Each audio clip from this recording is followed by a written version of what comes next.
Nathless he so endured, till on the beach of that inflamed sea he stood and called his legions, angel forms, who lay entranced, thick as autumnal leaves that strow the brooks in Vallombrosa, where the Ithurian shades high overarched in bower, or scattered sedge afloat, when with fierce winds Orion armed hath vexed the Red Sea coast, whose waves o'erthrew Busiris and his Memphian chivalry. While with perfidious hatred they pursued the sojourners of Goshen, who beheld from the safe shore their floating carcasses and broken chariot wheels. So thick bestrown, abject and lost, lay these, covering the flood, under amazement of their hideous change. He called so loud that all the hollow deep of hell resounded. Princes, potentates, warriors, the flower of heaven, once yours, now lost.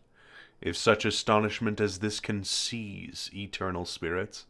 or have ye chosen this place, after the toil of battle, to repose your wearied virtue, for the ease you find to slumber here, as in the vales of heaven? Or in this abject posture have ye sworn to adore the conqueror, who now beholds cherub and seraph rolling in the flood, with scattered arms and ensigns? Till anon his swift pursuers from heaven's gates discern the advantage, and descending tread us down, thus drooping, or with linked thunderbolts transfix us to the bottom of this gulf. Awake, arise, or be for ever fallen. They heard and were abashed, and up they sprung upon the wing, as when men, wont to watch on duty, sleeping found by whom they dread, rouse and bestir themselves ere well awake. Nor did they not perceive the evil plight in which they were, or the fierce pains not feel, yet to their general's voice they soon obeyed innumerable, as when the potent rod of Amram's son, in Egypt's evil day, waved round the coast, up called a pitchy cloud of locusts warping on the eastern wind, that o'er the realm of impious Pharaoh hung like night, and darkened all the land of Nile.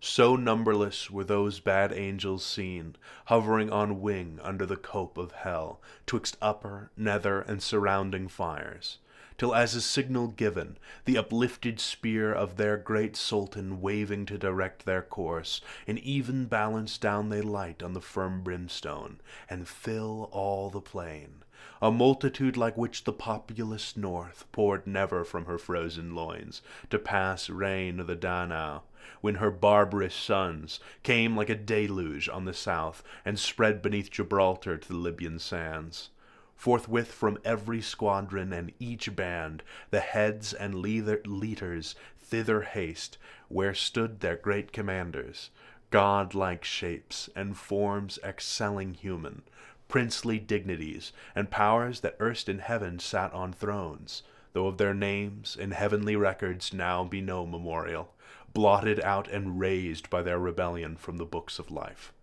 Nor had they yet among the sons of Eve gotten them new names, till wandering o'er the earth, through God's high sufferance for the trial of man, by falsities and lies, the greatest part of mankind they corrupted, to forsake God their Creator, and the invisible glory of Him that made them, to transform oft to the image of a brute, adorned with gay religions, full of pomp and gold, and devils to adore for deities.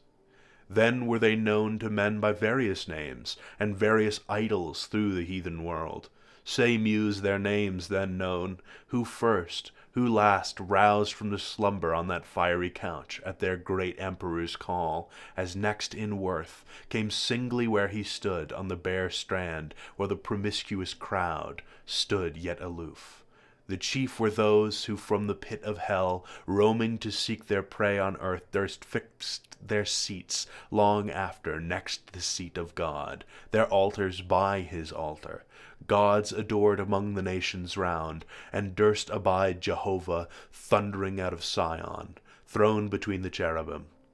Yea, often placed within his sanctuary itself their shrines, abominations, and with cursed things his holy rites and solemn feasts profaned, and with their darkness durst affront his light.